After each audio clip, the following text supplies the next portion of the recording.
Imagine if you took a picture of everything that bothered or disturbed you that you couldn't let go of. Everything that you couldn't deal with, that you couldn't handle or accept. And you took each picture and you framed it and you hung it up on the wall in your home. I'm talking the big, heavy stuff, like my client, whose father would come home when he was 8 years old, slam him up against the wall, grab him by the neck, and literally lift him up off the ground while pinned to the wall. Whew.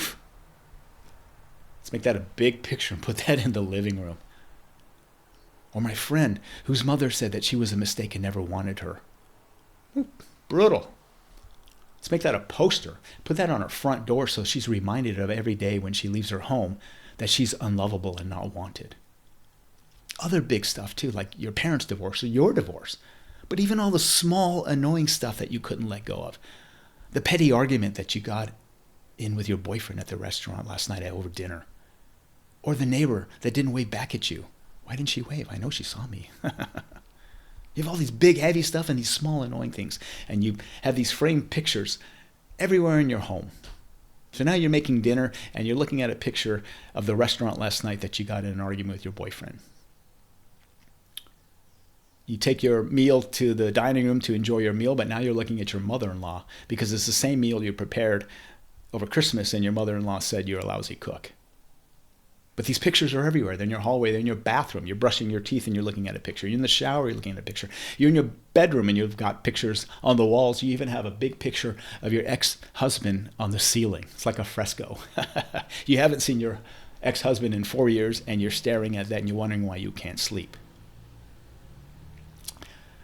These pictures are events and experiences that you didn't fully process. You didn't let go of them. The event came and went, but you stored it inside. It got stuck. You blocked it. You shoved it down. You suppressed it. Let's bring some compassion here because many of these things, traumatic events, very awful, awful events, happened to us in childhood, and we couldn't handle it. We couldn't accept it. And so we shoved it down. We suppressed it. And we think we got rid of it, but we didn't get rid of it. It is still there, I promise you. Ever been with somebody you think you know or love, and they get triggered, and they just blow up, and they're completely out of character? It's like a volcano erupting inside of them. That's stuff that he or she stored inside. They suppressed, and all they needed was some type of reminder or trigger, and blows up, and they're completely out of personality. So here's the important segue. You got the same thing going on in your home inside. See, you're in there. You live in there. You're back there. You're the one inside watching.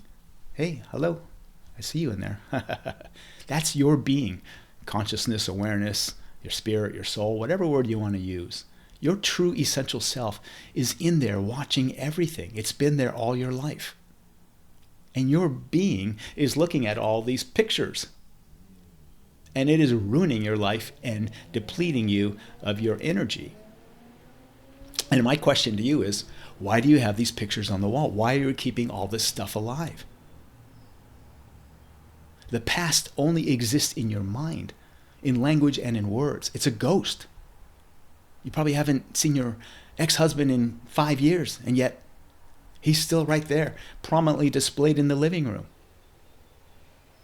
The past is past. You cannot change the past, so let it go.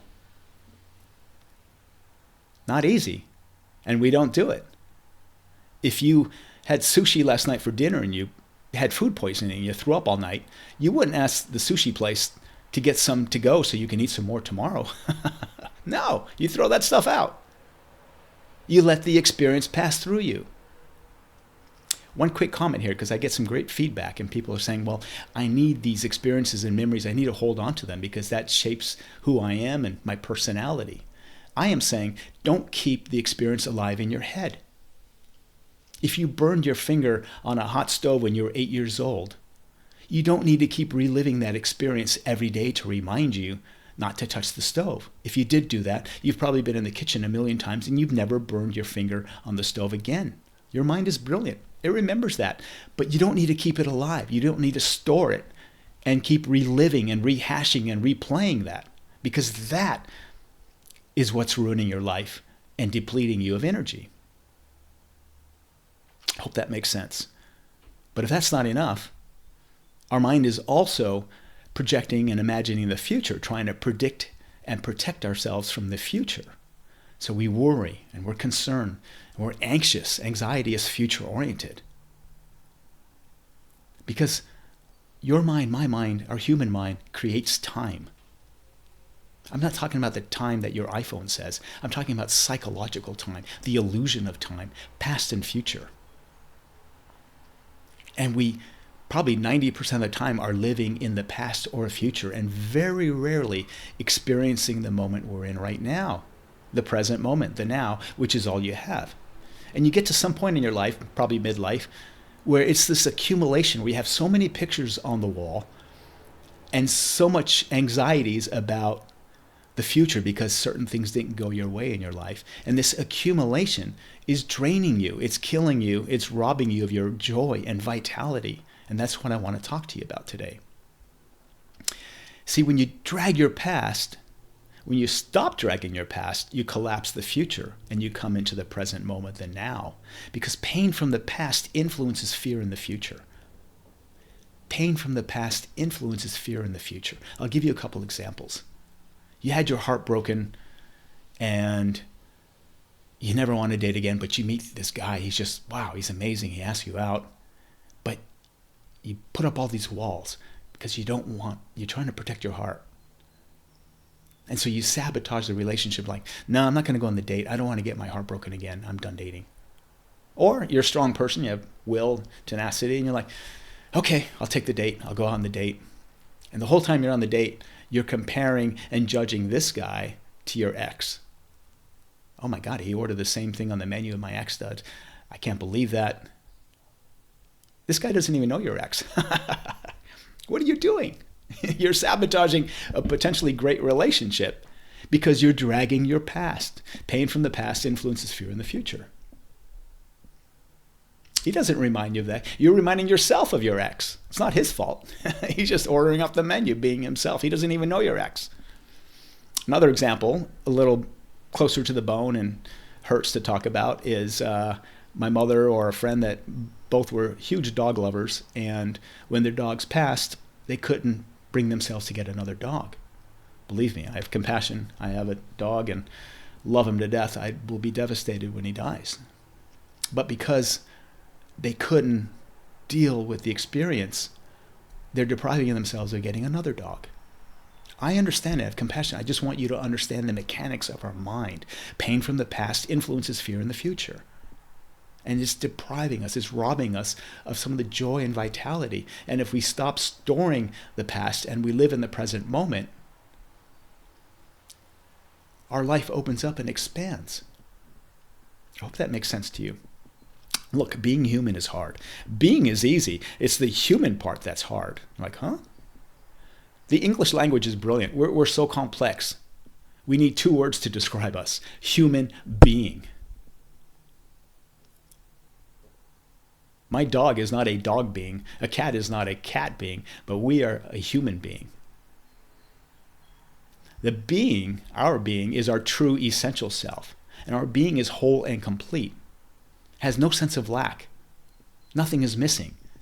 It's untarnished. It can never be diminished. Our human side can be tarnished. It can definitely be diminished. It can feel guilt and jealousy and shame. You shamed me. It can feel agitation, restlessness, boredom, anxiety, depression. Do I need to go on? Your human side is a neurotic mess. Your being is whole and complete. Your human side is a neurotic mess. And yet we say, well, I'm only human. No, you're not. You are a spiritual being having a human experience. But as long as you identify with the human part, you will be a neurotic mess and you're going to suffer. And that's why some luminaries say you're the best version of your limited self, because you only identify with the human side and you're doing the best you can, and you're powering and grinding through life and pushing as hard as you can, but you're your best version of a limited self because you're not coming from being. You're not abiding in awareness. As one luminary says, it's like whipped cream on SHIT, because you can only go so far with that. You are a great being. If you can come from being and less on the human side, life will really expand for you. So when I say there's a river of joy that flows within you, a river of joy and vitality and energy, this inner energy, which I call INNERGY, spelled INNERGY, which is the title of this video, and I need to get a copyright on that word, energy. And this river of joy flows effortlessly within you. It's like breathing or your heart beating. It's doing it all on your own. You probably don't believe me because you don't feel it. But I want you to wonder why you don't feel this river of joy and vitality flowing within you. You probably did when you were young. You're 5 years old. What happened? I remember seeing my friend's daughter. She was 5 years old. This was a few years ago. And she was bursting with joy. Literally jumping, skipping, playing, literally doing cartwheels on the grass in the park. She just had so much energy and enthusiasm and joy and ecstasy flowing from her. I saw her a few years later. She was probably 10. And she was completely shut down. I said, hey, what's wrong with your daughter? My friend said, well, she's not dealing with my divorce very well. It's really hurting her, and she's not dealing with it well. She couldn't handle reality. She couldn't accept. Of course, we have compassion for her. She's a young girl. But she stored it inside. She got blocked. It got stuck, and she suppressed it in there, and it stopped that river of joy and vitality that flows within her. I like to think of it like rocks in the river. When you're born, that river's flowing. And then one by one, little traumatic events, you put a rock in there, maybe a couple pebbles here, maybe a big boulder like my client whose father slammed him up against the wall, or my friend who had those awful things said by her mother. So you have these big couple boulders, bit of rocks and pebbles. The next thing you know, that river of joy and vitality and energy is not flowing anymore. It got blocked. Think of your flow of energy that's within you. It's called Shakti or Chi or these chakras, and they get blocked. Think of it like there's a valve or a door, and all day, every day, that valve or door is opening a little bit more, closing a little bit more, opening a little bit more, closing. Things going your way, great, it opens a little bit more. You get a compliment, oh, you have such a beautiful smile. Okay, that valve opens a little bit more. And then like, oh, I don't like your shoes. Okay, closes a little bit more. You got this valve or door all day opening and closing, and it's affecting your energy stronger than whatever you're eating, a Power Bar or Red Bull or Monster or triple espresso. And I want you to understand the mechanics of that. And all you're trying to do is keep that door open. But the flaw in the strategy is we all look to the external world for that. Like, oh, I don't feel so good. That door's closed. I got to take a vacation to Hawaii. So if you go to Hawaii and it's sunny and it's a romantic getaway with your girlfriend or whatever, that door's going to open. But what if you go to Hawaii and it's raining every day and you get in a fight with your boyfriend? That door closes. And then you come back like, okay, I got to go shopping. I got to buy some more shoes. Even though I have 100 pairs of shoes, I need the perfect blue pair with 3-inch pumps or whatever. If you find that shoe, that valve and door opens a little bit. If you don't find it, they don't have your size. You come home, no shoes, valve closes a little bit more. So you need to understand this flow of energy that's within you, this inner energy, is being blocked and opened and closed all the time. And the flaw in our strategy is that we are looking to the external world to keep that valve and door open. And what I'm proposing to you is, rather than trying to open that door and keep it open, I'm saying rip that door off, keep it open, and never let anything close that valve. Not easy to do, but a wise being goes directly to the source. And that is an upward flow of energy that's within me. That's what gives me that joy and vitality and that inner energy. It's not from the outside world. And so this whole preference system that we've created based on our past, but this preference system of needs, wants, desires, fears, preferences. I like this, I don't like this, I want this, I don't want this, I need this, I don't need this. That doesn't work anymore. And if you stop storing stuff inside, the preference system goes away. And you just wake up every morning like, okay, I'm going to experience what comes at me, and maybe some of the things I don't like, I don't want, but I'm not going to let it close. And in fact, this becomes my highest priority in life. It's my number one priority. I want to keep that inner energy flowing. And once you get a taste of it, you know what I'm talking about. It's the best thing ever. And now you don't look to the external world to keep you open, because you, the wise being, knows you can keep that open within you by not closing. It's amazing when you get the taste of it. So what to do? There's really like 3 steps. First, you need to wake up. You need to be aware of what I'm talking about. Second, you need to have intent. And then third, you got to practice. What you practice goes stronger. So what's it mean to wake up? Best example I can give you is, let's say the day you were born, your parents put you right in front of a TV.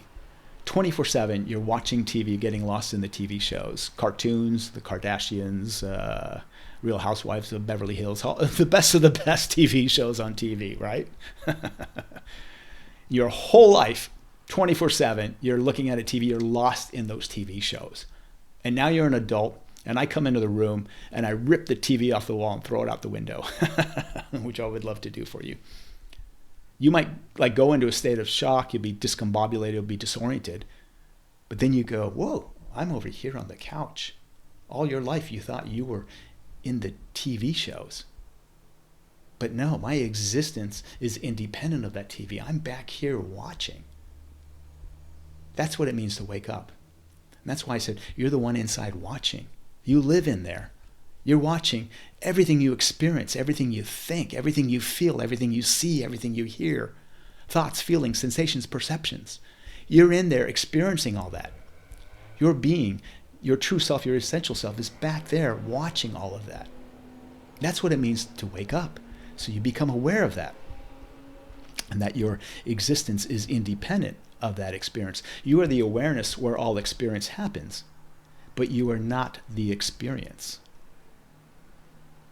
So good. You are the awareness where all experience happens, but you are not the experience. And it really can be that sudden. It happened like that for Eckhart Tolle, where with the example of watching TV and then you realize you're back on the couch. So recognize it's a self-realization. It's not a learning process. You don't need to read books and run off to India and live in a cave. It's a self-realization to realize, oh, I'm back here watching all of this. This is my true self. And as I said earlier, it's whole and complete. It's untarnished. It can't be diminished. And if you can abide and live from awareness, from your being, it's game over. So that's what it means to wake up, and you start becoming aware. You notice that you notice, and then notice who is noticing. And I want you to be more fascinated with who is noticing than what you're noticing. Whatever you're experiencing or seeing or hearing, I want you to be more fascinated with who is noticing than whatever you are noticing. So that's the wake up.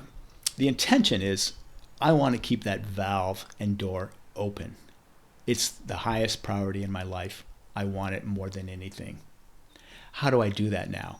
The next time something hits your stuff, you're having an argument or you're on the phone and you can kind of feel this rush, this storm coming in of anger, you need to just lean back. These thoughts and these emotions, they're just energy formations. They're just energy. And if you can see it like a tornado coming at you, and you say, you know what? I don't want to touch that. I don't want to get it stored inside. I don't want to get it stuck. I'm going to lean back. I'm going to sink back. I'm going to fall back, and you're going to let that experience pass through you. This is the deepest thing I can teach you today.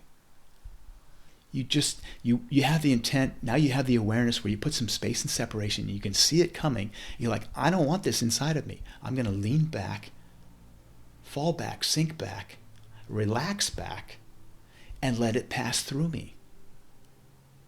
Just let the experience pass through you.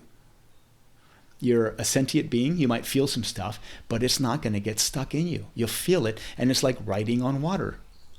Write anger on water, Anger. As soon as you write it, though, it's gone, disappears. I use the example of like when you're a kid and you wrote on the sand on the beach, and then a wave comes and it wipes out your castle or the sand. It's the same thing. It's like writing on water. You let the experience pass through you. You let go of it. You don't let it get stuck.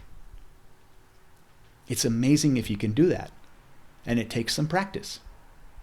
And that's the third part, is practice. But you need to practice with the small stuff.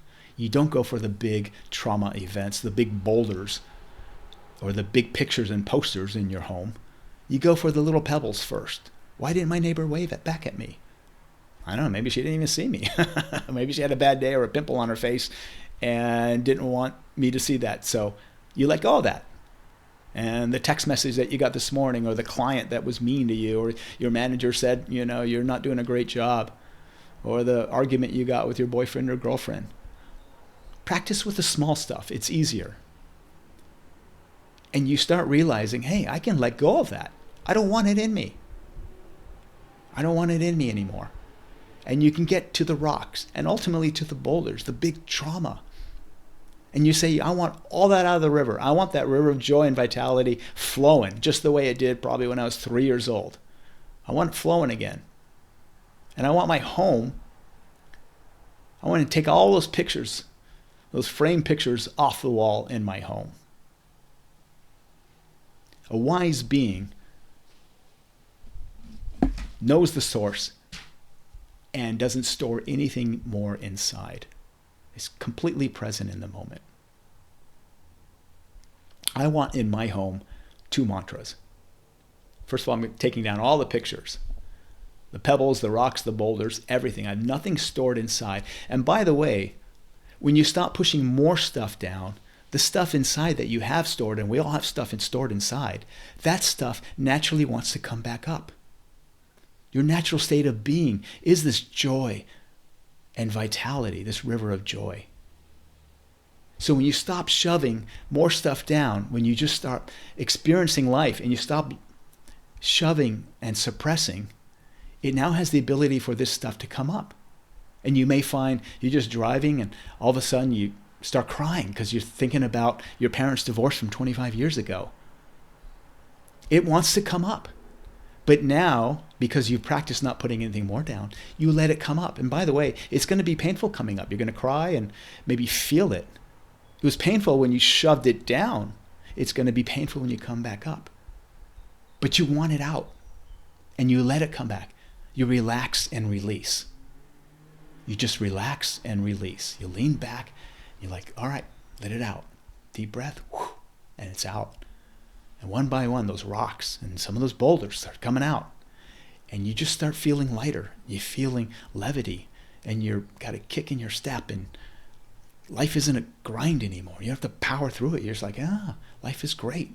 And you're not dependent on external circumstances. You're flowing. You're in the zone. It's such an amazing thing. And I want this for you. So take down the pictures of the wall. Take all those rocks out of the river. And here's the 2 mantras that I have on my wall. The first one is let go, don't know. Let go of the past, don't know the future, and be okay with not knowing the future. The second one is if it's not on the outside, it's not in the inside. If I'm having dinner and I'm thinking about my ex-girlfriend from 3 years ago, but I'm alone in my dining room, I'm letting her go. If it's not on the outside, it's not on the inside. The past only exists in your mind, in language and words. It's a ghost. All the things that you're driving and you're thinking about your manager or your ex-boyfriend or whatever, you're the only one in your car. If it's not on the outside, if you don't see these people, it's not going on the inside. If you don't see that experience, it's not going in the inside. If you don't see the event, it's not going in the inside. A wise being, a great being, sees that and goes, I want to be free of all that. And this is liberation, and this is purification. You're purifying your being. That inner upward flow of energy is being purified. And it's a game changer. It changes the flow of energy within you and your zest for life, joy, vitality, ecstasy, love, everything. Life just becomes so much easier because you're not carrying all this with you. And you don't have this preference system of needs, wants, desires, fears, everything like that. That all goes out. You're not dragging the past. You're not worried about the future. And you don't have a preference system. And now you just wake up and say, hey, I wonder what's going to happen today. You're still living your life. You go to work. You have kids that you got to take to school, whatever you do. But you let every experience pass through you. You let it go. You let it flow. Fluidity. You're in the zone. I hope this makes sense. It's the deepest video I've shared with you. And I hope it resonates with you. Onward and upward. Love and light.